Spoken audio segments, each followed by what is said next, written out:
the person that we hire needs to be more willow than oak, meaning that like even if you're in a larger company and you're starting a new division of the company or rolling out a new product, there are certain types of people that are going to be more flexible or risk tolerant than other people. And in my world, being an oak, when the wind blows, from the west, you get uprooted, right? But if you're a willow, the wind blows right through you and you're the last one standing. My willow and oak analogy is going to become so much more important as a result of AI. And so I think the way the world is headed, the more willow you are, the better your chances are of staying employed and being employed in a way that you want to be employed and being of value to your.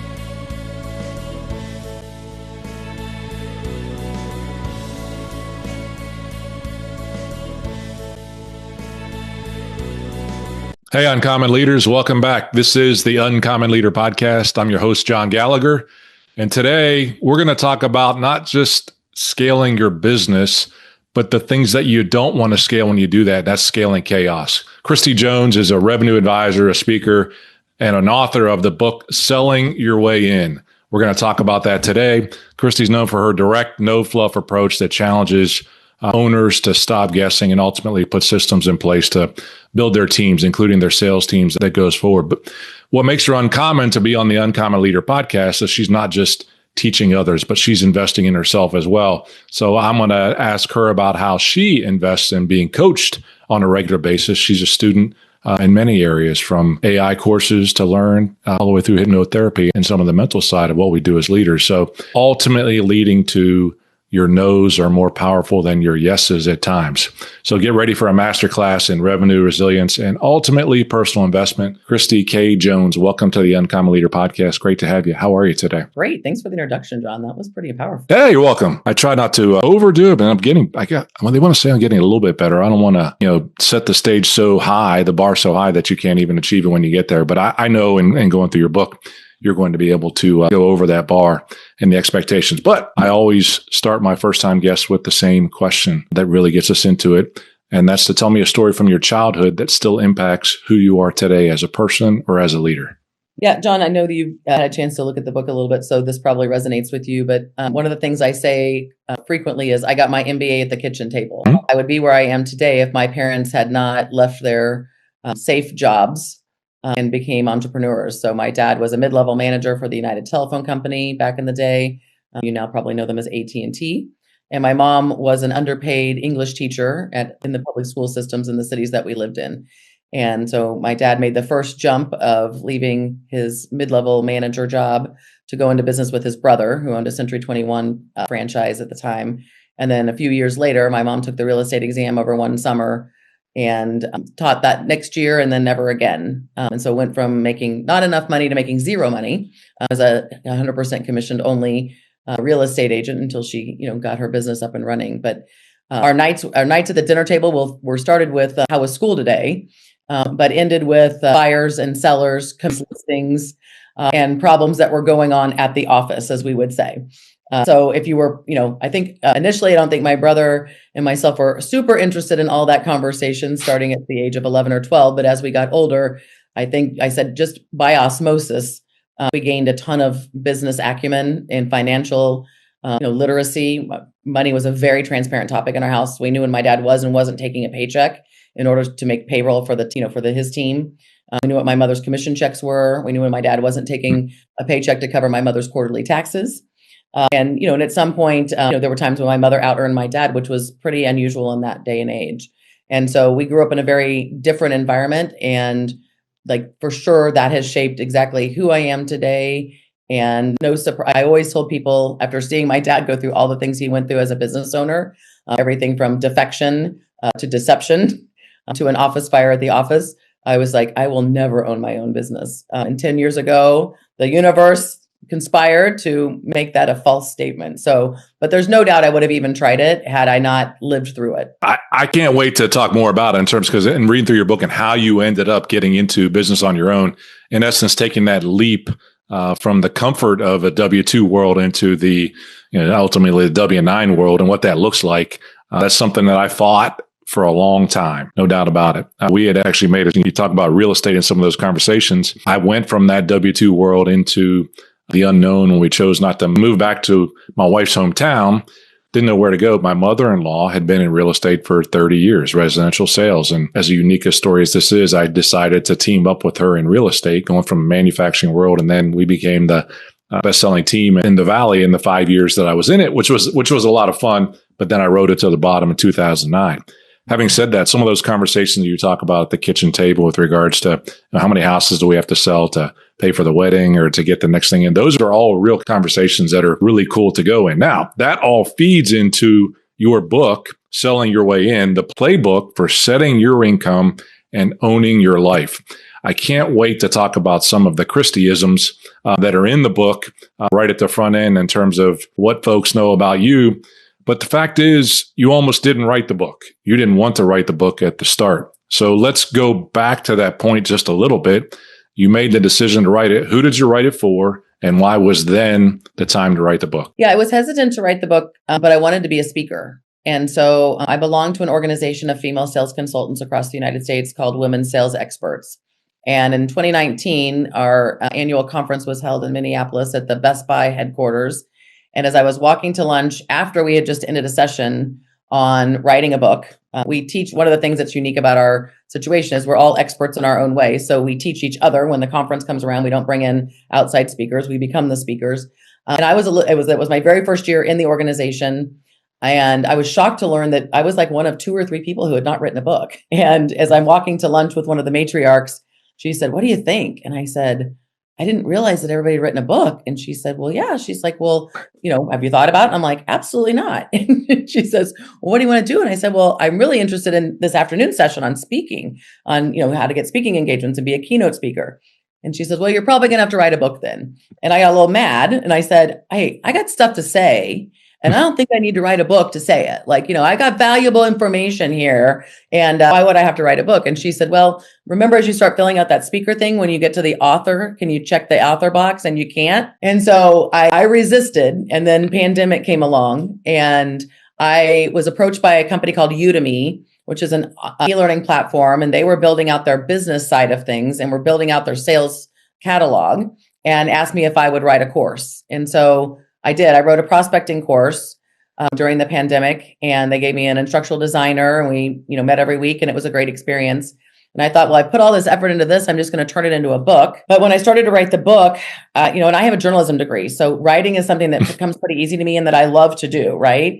And so as I started to write the book, I hired a book coach. I know we talk about some of the things that I do as far as if I'm not an expert, I will find an expert. I know what I know and what I don't know. And so I'd hired a book coach and we'd started down the path using the same outline from the e-learning course. And about, 60 days in, I said, I need to take a break. I need a few weeks off. And it was the middle of summer. And so I was spending a lot of time outside and I was just like, why am I struggling? Because, I wrote the e-course easy. And then I realized that I was bored and I thought the book I was writing was boring. And I was writing a how-to book.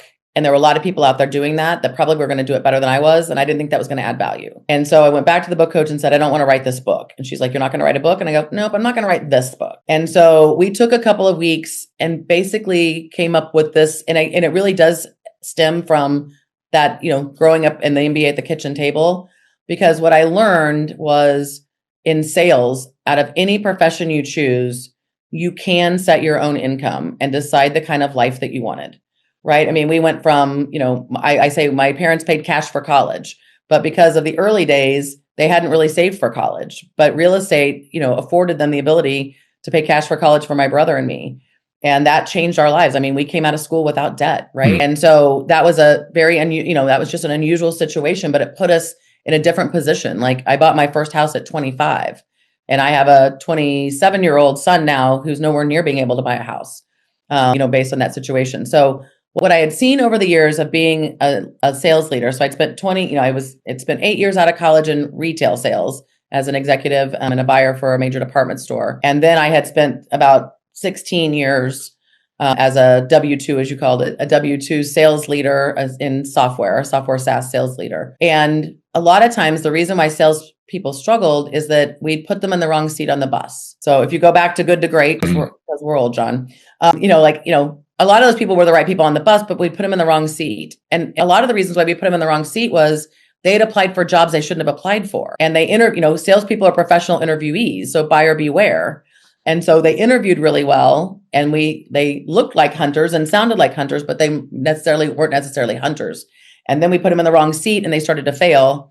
And so I didn't want that to happen. And I think so many people think of sales as a linear situation, but I know that there's like 120 different sales opportunities out there. And so I wrote the book because I want everyone who decides they want a career in sales and own their own income so they can own their own life to pick the right sales job so they can get to the top 10%, as opposed to struggling and quitting, or being fired or being miserable every day when they wake up because they've just picked the wrong sales job for them. Love that in terms of how you got started. And then I think it actually feeds into one of the first isms that I had, because I picked it up so I'm going to read a segment right from the introduction of your book. I don't teach people how to sell their way out so much as I help people use a career in sales to open doors and sell their way in. Hence the name of the book. The same way I saw my parents use sales to open the doors to the life they wanted for themselves and my brother and me. You mentioned hunters, and there's also farmers. Farmers want to raise the baby. What does that mean? Yeah, that's the first of my 6 that I selected. There it is. It was right on top. I love it. Yep. Farmers want to raise a baby. I try to use analogies and phrases that'll stick with people. And so, I say hunters want to give birth, but they don't want to raise the child. And farmers don't really want the pain of giving birth, but but they don't want to miss any of those milestones. I think that's one of the easiest ways to figure that out. Like, hunters want to sell it and wipe their hands of it and, someone else's problem now. And the farmer that's starting at 0 every month terrifies them, right? They love that book of business. They love knowing that if they renew 90% of their book of business, that this is how much money they can make next year. It's just a difference in risk profile. But I also would say that there's so many other sales jobs, like we, normally, and I throw in gatherer too. I call that the keep what you catch people, people that go and hunt and also keep that and grow that business and grow that customer. But I mean, in my world in software, implementation specialist, onboarding specialist, expansion specialist, sales engineer, product marketing can be an offshoot from that. So I just think there's so many, I always say, people are like, oh, sales, I could never. And I'm like, that's because you never you think of it as hunter instead of thinking of it as the farmer or the relationship builder or somebody who just takes you from 0 to getting started, like the implementation or onboarding specialist. And so I think there's a lot more people out there in the world that could call sales their profession if they understood all of the opportunities that were out there and found one that matched with their special superpower and trait set. Yeah, I tucked myself into one of them for sure. As I looked at again, my comfortable world of W-2 for a long time, and how I got during the COVID crisis, I got the opportunity to step out of the W-2 world. Hence, I got laid off from the organization that I was with. Gave me a runway ultimately into that W-9 world, into that sales world. And I had to become a salesperson. I was one of those ones who said I could never see myself as a salesperson because, yes, I pegged them as hunters as they went through that journey. And I find myself, even today, to a certain extent, more of that farmer that you've described, understanding what the backlog is, what's the retention rate and the win rate and all those different things that come in so that I know what I have coming in each month. I don't know if that was why I was raised, if I was raised like that as well, or differently than your table MBA. But at least what I hear you saying is that they both need to exist, and that they can be successful regardless of where they were in that space. And so that, to me, was refreshing as I went through the book. Now, when you think about how you've gone through that, the other side of the hunter, sometimes maybe it's me, they get a picture of they kind of know all the answers already and they don't need help, so to speak. That's been totally different for you on your journey. You've made the decision to hire coaches, not just to be a better salesperson or a better writer, but to be a better person as well, and not just a better business owner. So tell me about your philosophy on, continuing to look for others who may be smarter than you as well. Yeah, again, I think I say I lead a blessed life. So I'm fortunate to have the finances to be able to bring in experts to help me with things that I don't know enough about. Like I told you, I have a journalism degree, so it may be counterintuitive that I hired a book coach, right? But I also need accountability, and I'd never written a book before. So even though I have good writing skills and I was an AP English and I have a journalism degree from the University of Kansas, that doesn't mean I'm a book writer. Rock chalk. Rock chalk. Thank you for that. I'm a WVU guy. We beat you this year. Doesn't happen very often. It doesn't happen very often. Yeah. I still miss Huggy. Oh, we all, absolutely. I mean, for such a large variety of reasons do I miss him. Yep. I wish him the best, but do miss him. Everything from, I'm an athlete. So, I play golf and I take golf lessons. I play tennis and I take tennis lessons. And so I think that's where it first started. Like, I'm a lifelong learner in general. My son calls me nosy. I call it naturally curious. And so I want to know just everything about everything, because I think people are fascinating and situations are fascinating. And I'm always surprised. I'm like, you have a business that does what? And so, as a child, I played competitive racquetball, starting in my teenage years. And I got good enough to play at the open level, which means even in high school, I was playing for money on the weekends, tournaments. But that's where my first official paid coach came in, 𝗵𝗲 𝗏. I grew up in Topeka, Kansas, and Payless Shoe Source was headquartered there. And he was an executive, but he'd also been the Michigan State champion for several years before, as he was going through high school and college. And so I hired him to coach me. So he coached me all through college, or high school and some of college. I did play racquetball at the University of Kansas as well. And that was my very first experience with that. And that was a really good experience. I was a little bit of but definitely was not probably the best student back then, because my SAS level was a lot higher. And I did sort of have that, I know a lot of things about a lot of things, but now I know what I don't know. And so, book coaches, as you mentioned, I have a hypnotherapist. I have a regular therapist for the times that I need that. And then I've got a lot of mentors. When I don't know something, I never want to be the smartest person in the room, but I'm also really open to a lot of alternative things. The hypnotherapist is, I call her part of my business team, and we try to meet quarterly. As I'm like, I mentioned to you before we hit the record button that I am going to write a second book. I'm starting on Monday. Mm-hmm. I hired a different book coach because this is a completely different topic than the one I just wrote. So I hired a different book coach for this. She's in my women's sales experts group, and she's a ghostwriter and has written a couple of books on herself. So really, I think some of the things that stop people are what I call like the mental side of sales or the mental side of life, and the FOMO or the scarcity mentality or the fear. As funny as we're right in the middle of, I don't know when this will be dropped, but we're in the middle of the Olympics, or towards the end of the Olympics, as you and I are recording this.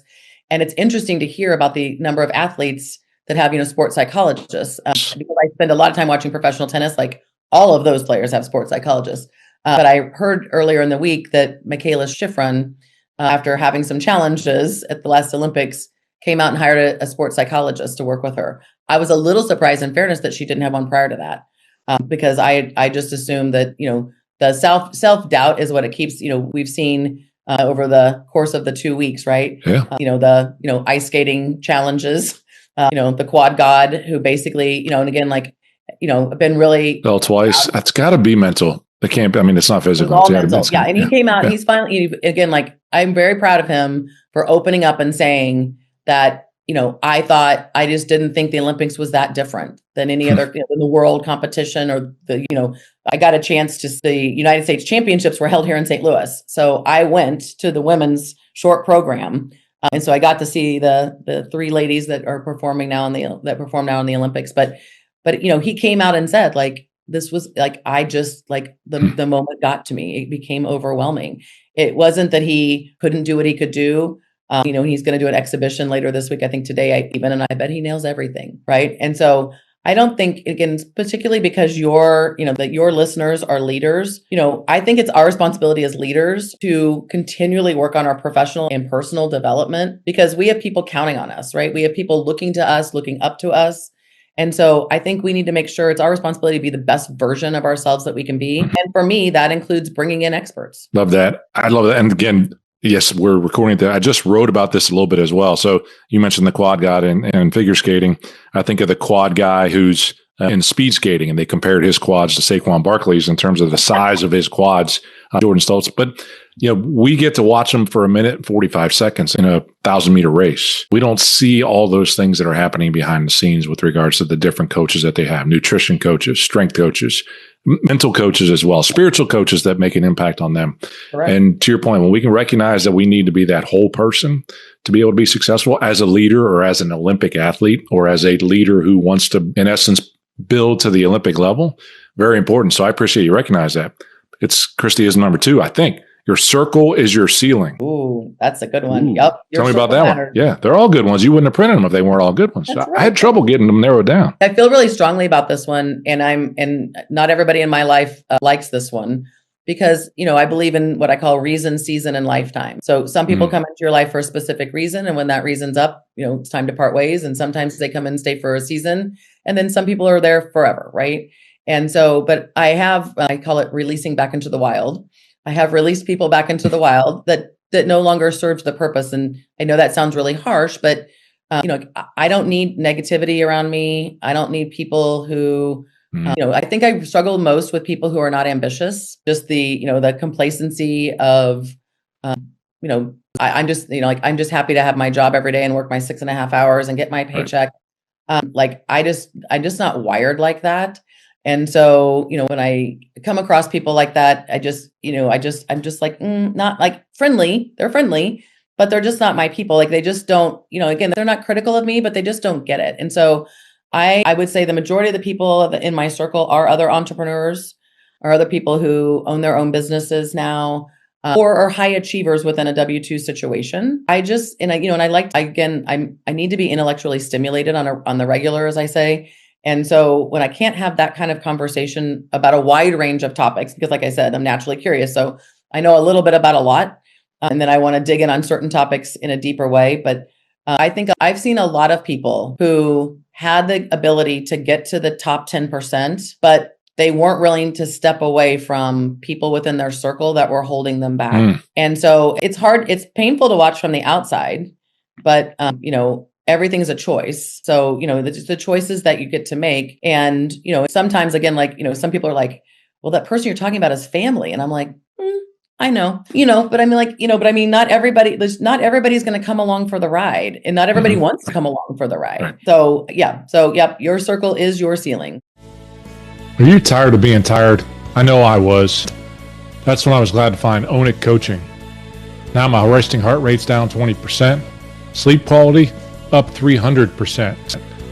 I just ran my first Spartan race at age 56. I feel better than I ever have. So if you're ready to stop settling and start owning your own health, go to CoachJohnGallagher.com/own it and set up a free call with the Own It coaching team. That's CoachJohnGallagher.com/own it. Now, let's get back to the episode. It has a flavor, a little bit of Jim Rohn's. You're the average of the 5 people you hang around with the most. That's when I think about that, yeah. I've got an accountability group we call Raise the Average. That, when you walk into a room, what happens? That's right. In terms of understanding, and you want to raise the average in the room, but sometimes you got to get into a bigger room so that the average of the total is higher than what you're used to as well. And getting that done, I'd love that as an analysis. I'll tell a quick story around this. I ended up joining a mastermind group of female owners here locally. And at first I was at a different stage of my business when I got there. So it was very beneficial for me. But as my business grew, I noticed the rest of the group wasn't. And at some point when we met, everybody just wanted to pick my brain. And so at some point I finally called the person who ran the group and said, listen, I'm all about giving back, right? One of my Kristieisms, maybe one you didn't pick, is I've got 30 minutes for everyone. I feel because of the way I was raised and the information that I have, and that I, was raised with financial literacy and business acumen when other people weren't, that it's my responsibility to teach people what my dad taught us. And so, but at some point, I'm looking for a little give and take. And it really tied back to the circle is your ceiling. I felt like staying in that group was going to potentially, hold me back. I got less and less excited about going to the meetings. It was more of a I got to go to the meetings. And I didn't want to go to the meetings. And so I think, everybody has those feelings inside of you.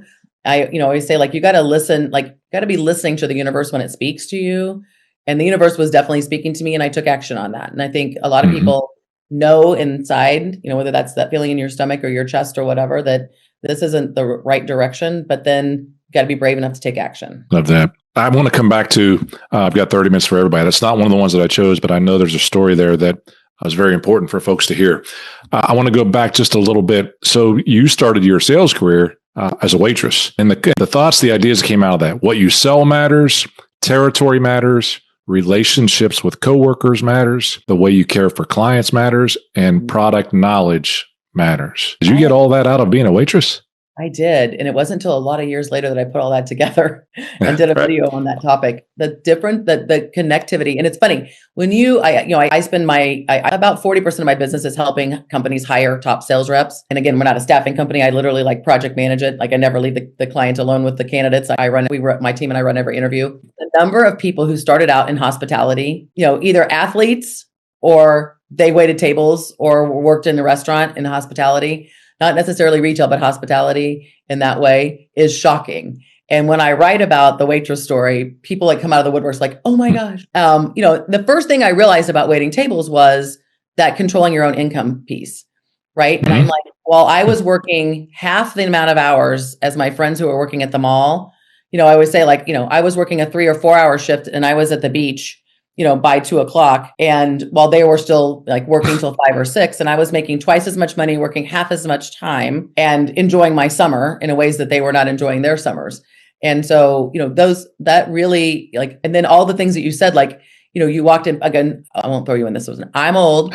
So when I first started waiting tables, we're in the same boat. You can throw me in. Yep, there was a smoking section. My kids are 28 and 26, 29 and 26. Good. Yeah. Okay. Okay. Yeah. We are in the same boat, but remember there was a smoking section and I remember, and I'm an athlete and I have allergies. And so the last thing I wanted was the smoking section, but the manager decided what sections you got. And so, being friendly with the manager and, making sure that all the cups were filled and all the silverware was rolled at the end of the shift and all the salt and pepper was filled and doing the little extra things got you some, I call it 8-layer privilege. And I didn't want to be in the smoking section and I wanted to be in other sections of the restaurant. And so learning all those things, figuring it out, but not really tying it to sales at the time. But yeah, knowing what the special is, knowing what had peanuts in it and what people had allergies. And then again, you need to be friendly with your coworkers because sometimes I didn't want to go to work at all. Sometimes I just wanted to go to the beach, right? And I'd rather work the night shift instead of the lunch shift. And I wanted to switch shifts with somebody. So all of those things and then the most important lesson was that I can control my own income. And I loved nothing more than every time a table left, I got reviewed on my performance. And as a competitive person, I got it's just like as if they were holding up the numbers, after the ice skating performance. Oh yeah, right. I wanted 10s. Right. I wanted all 10s and the tip was my way of grade. Yep. I got a grade every single time right there. And I also had 4 or 5 other tables. So, that grade, may have indicated to me that I needed to step my game up with every other table. Maybe I was off that day. So I think there was no better job for instant feedback. Amen. You talked about too, they come back and they ask for you, things like that. Yeah, so many things on the relationship matter. Section. So cool. Yeah. So I'm going to share a Johnism with you that aligns with, I believe, not one of the ones I chose, but one of your stories. So I say #always sit at the bar. Okay.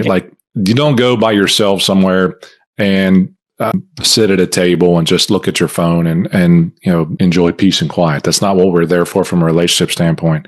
So when I say always sit at the bar, what comes to mind to you from a story standpoint? Oh, easy. I ask people, this is one of the ways I identify hunters versus farmers. I asked them the following situational question in an interview. I was like, so you missed, for some reason, your connecting flight doesn't happen, whether you missed it, whatever, and you're ending up at the Hotel Marriott that night. When you get to the Hotel Marriott, do you, one, check in, go up to the room, drop your bags and head straight to the bar? Or do you go in, check in, go up to your room and order room service? And the farmers and the introverts will order room service and want to be left alone. And I always say, and it's funny when I teach people sales, I say to them, I go, pretend you're at the bar, right? You missed your layover, you're at a bar, and guess what? Here's the good news. Everyone else at the bar is in your same position. Everyone there also missed their flight because of the snowstorm in Minneapolis, right? So you have all of that in common already. And I said, at the end of the night, if you're really good at discovery, as I call it, then this, doing a discovery with a prospect is no different than at the end of the night. I bet the 2 guys on the right and the 2 girls on the left, what's going on, where they were headed, about their family, what they're missing because they didn't get home. And that, how is that any different than asking questions in a more professional setting and having a conversation and getting information? Back to being curious, right? Always be curious in terms of what you're doing. And you mentioned one of your other isms is you've got 30 minutes for everyone. Tell me about that and that mantra. And tell me, there's a story in your book about how that actually led you to some of the successes that you have today when where you are? Yeah. It's been like double-digit years. It's probably been 15 or 20 years since I started doing that. And I do think it started out with, because of my journalism degree, people used to bring me their resumes. Friends and family would bring me the resume to look over and edit for them. And then over time, people would reach out and say, hey, would you mind? And so at some point I just said, sure, I've got 30 minutes for everyone. And I truly believe, I really do, my dad was a very giving back person. Not only did he run the real estate company, both of my parents were president of the state association, real estate association and local association. My dad sat on boards nationally and regionally. And he was on, the board of the Habitat for Humanity. He gave back to the community. And so I think we were raised as giver backers. And when you think about that, I can go do Meals on Wheels. I can go, read books at the library to kids. But I think the best and brightest use is taking my professional acumen and helping other people get the right job for themselves. And so in general, I would say the 30 minutes normally is professional, but sometimes it's not. But I got a call earlier this week from my friend Kristie in Kansas City. And she's like, work issue. We're high school. We're friends all the way back to high school. She's like, and when she calls in the middle of the day, it's normally work issue. She's like, work issue, and she laid it out for me. And she's like, what should I do? And I said, well, what did you decide to do? Because I said, sometimes she calls after the fact. And she goes, well, I just don't think that's my monkey. And I said, it's not your monkey. You're right. It's not your monkey. Right. I said, if you take it on, then you're going to always take on. And I said, so give the monkey back to the person who brought it to the circus and make them figure that out themselves. And so, I've always sort of been that person. I think depending on where you got into the book, as a teenager, I called it Cry with Kristie. Girlfriends would all call, and the boyfriend, when either the boyfriend thing wasn't going well, or they got a bad grade on the test and they haven't told their parents yet and they don't know how to do that. And so I made a joke of it. I was like, Cry with Kristie. The phone lines are open between 6 and 8, Monday through Thursday. You just, call, but please just call at the appropriate time. Oh, you were Lucy. The doctor is in. Absolutely. The doctor is in. And again, I have a very, I'm just my son says I'm not wired like other people. I'm just not as emotional about certain things. And again, just no different than me hiring an expert, right? The experts I hire are not emotionally connected to my situation, right? So they're more level-headed. They can see things that I'm not seeing. They can provide advice that I might be missing. And honestly, people take me up on this all the time now, probably 2 to 3 times a week. Right now, I'm working with a former employee who lost her job unexpectedly. And I helped her with her resume. I've helped her with interview prep. Then she got an opportunity. Somebody said, well, I don't think we're quite ready for you. You're a little bit more senior than we need, but would you do some consulting for us?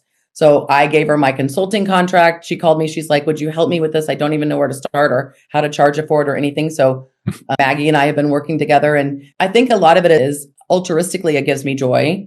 Right. All these years later, Maggie hasn't been an employee of mine. I'm going to be 10 years in my company next month. So I've been consulting for 10 years. So Maggie's probably employee from 15 to 17 years ago. And I was the person that she thought about reaching out to when she lost her job. And I'm like, that just makes me so warm and fuzzy. Absolutely. To me, that's the greatest story ever told. Somebody who knows that you've made a positive impact on your life, they're going to reach back out to you, or they're going to write your name down on a list someday. Really cool. Thanks for sharing that story. Really good. All right. Speed round. I could go on forever. Folks, you're going to have to buy the book to learn some of these things. I'm going to get my last 4 isms, and I just want a real quick response. What sits there? You can't fix character flaws, integrity issues, or what mama broke. This story goes back to my first SaaS job. We were interviewing for a sales rep.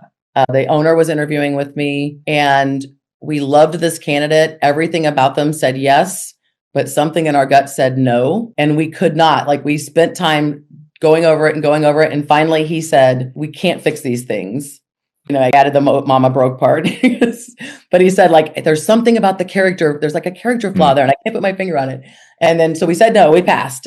And again, in general, I don't advocate listening to your gut, but because we both had that same feeling, it was validated. And so sometimes I say I just can't put my finger on it, but it's a no. Titles are cheap and business cards are cheaper. I think sometimes people I don't get caught up in titles anymore because there's a different title for the same job. There's 14 different titles for the same job. And so, and I just had this happen. I just made an offer yesterday. We got an offer letter signed to a enterprise account executive. And she said, and I called the title Enterprise Account Executive. And she said, what do you think about the title? I said, what do you think about that? And she said, I might like to have a different title. I said, what would you like to have? She goes, Well, I wrote down 5.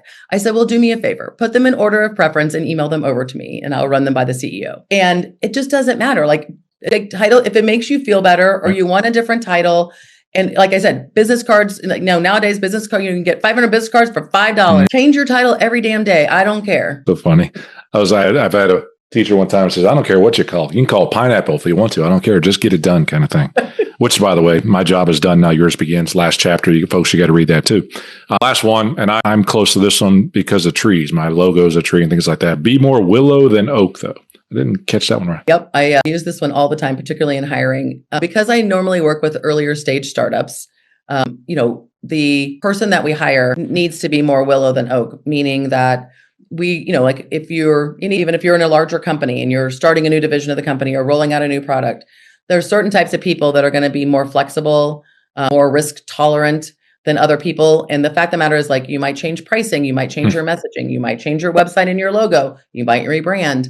And in my world, being an oak, when the wind blows, from the west, you get uprooted, right? But if you're a willow, the wind blows right through you and you're the last one standing. And so I think it's important, particularly, I would say, like, I've always used this phrase because I worked for kind of earlier stage startups. I now think this is my willow and oak analogy is going to become so much more important as a result of AI. And I think people who are going to take rigid stances against things. And so, like, if, like, to me, it's that lifelong learner willow. Like, I'm constantly I'm building, custom GPTs. I've got Lovable. I'm trying to do some vibe coding. I'm failing all the time. Like, I'm constantly failing. Like, if I was like, well, I'm not going to try it anymore because this isn't working. I think the way the world is headed, the more willow you are, the better your chances are of staying employed and being employed in a way that you want to be employed and being of value to your company. Love that. And I appreciate that even, again, in the consulting world as well. Because look, anything we're doing in that space, whether it's related to sales, leadership coaching, process improvement, like, put it in ChatGPT and it's going to give you an answer on how to do things.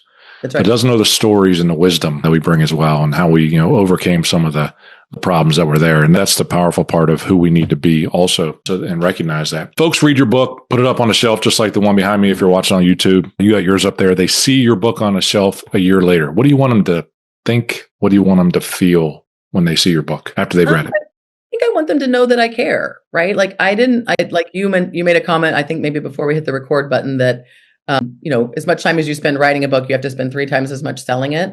Yeah. And for me, like, it was never about that.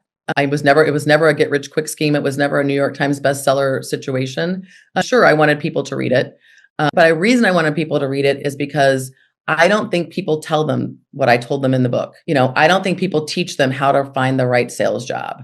I don't think people talk about understanding your sales superpower or just your superpowers in general, and how to figure out whether the company that you want to work for or that you're working for fits your trait set, your superpowers, your secret weapons. And so, I think I want everybody to have the life I have. Like, and I think it's possible, right? I think I had some advantages growing up the way I did with my parents being entrepreneurs, but I still think I would have had a fairly successful life regardless, just based on just who my parents were, even if they had stayed in their corporate and teach in educational jobs. But like, you can do the work though, right? Like, there's a workbook, like a companion workbook with the book, right? Sure. So I say, read the book, download the companion workbook, and then get quiet with yourself, right? Because in order to really get the life that you want, I think sometimes you have to be honest with yourself in a way that you're not being honest with yourself today. And so it's just you, my book, and the workbook. So find a quiet corner and, and write things down and do the work. And really, like, you and I spend so much time, I know, because this is an entrepreneurial problem, and I know that your listeners are the same thing. We spend a lot of time working in the business and not enough time working on the business. Amen. And I think as people, we spend a lot of time working in life, but not on ourselves so we can have a better life. And that's what I want people to take away. So good. So good. Kristie, where's the best place they can go to connect with you? And also, where do you want them to go to get the book? Go to sellingyourwayin.com and it'll point you to all the places, but wherever you buy your favorite books, you'll be able to find it. And then what I love most about doing podcasts, John, is connect with me on LinkedIn. Tell me what your one takeaway is from the conversation today and maybe what change you're going to make. And that fills my cup. Love that. I would encourage that. I'll put the link in the show notes. Make sure folks see that, and we'll put it in the, especially on LinkedIn, put it in the comment as we post it as well. Kristie, I've enjoyed the conversation. That's what we said at the start too. We wanted to have a great conversation, a fun conversation in between a couple questions that we had. And so thank you for doing that for us. I'm going to give you the last word and kind of put the bookend on the interview. And that's to ask you the same question. I always ask my first time guests, especially, is if I give you a billboard, you can put it wherever you want to. St. Louis is actually a cool spot for a billboard. Put it right underneath the arch. We lived there for about a year and a half when we first got married. Love St. Louis. Great time. But you've got a billboard, you got a message board. You can put any message that you want to on that billboard. Which one of those Kristie-isms are you putting on the board, and why do you put that message on there? I'm going to put #OwnYourOwnShit on the billboard. We didn't get a chance to talk about it. Maybe that's another podcast for another day, but on accountability piece of things that, creating an accountability culture. But I think accountability starts with the person, right? I mean, I teach companies how to build accountability cultures. But in general, so many people, particularly in this day and age, just want to blame other things, other people, other circumstances. But I just say there's so much power in owning your own accountability and taking accountability for the decisions that you make, because even the circumstances are always going to be there. But if I've got a friend who is in the personal development business in an interesting way, which we can talk about another day as well. But he says I'll say something. He goes oh, well, that's the story you're telling yourself. And I love how he calls me out on that, right? And he's like, oh, that's the story you're telling yourself. And I'm like, okay, meaning #OwnYourOwnShit, right? Yep. He doesn't always use my own words against me, but no, I mean, take accountability for yourself. Take accountability for your growth. Take accountability for the money that you're making and the life that you're living. Own it. Appreciate it. Kristie Jones, you've been a great guest. I know folks are going to find a lot of value in the words and the isms and those stories that you shared, as well as they need to get a copy of your book because there's more detail in there that we didn't have the time to share today. So I wish you the best going forward, even on your next book too, even more success, and be well, okay? Thank you. It's another great conversation with uncommon leader, Kristie Jones. What a fantastic opportunity to learn some of her isms and some of the impact that she's had all the way from her childhood, starting out as a waitress, getting her kitchen table MBA, as she talked about, ultimately leading to a very successful career in real estate and now coaching and advising others. So I hope you enjoyed the conversation. If you did and you know somebody who needs to hear it, please share this conversation with them. It's how we get in the hands of many other uncommon leaders. Until next time, go and grow champions.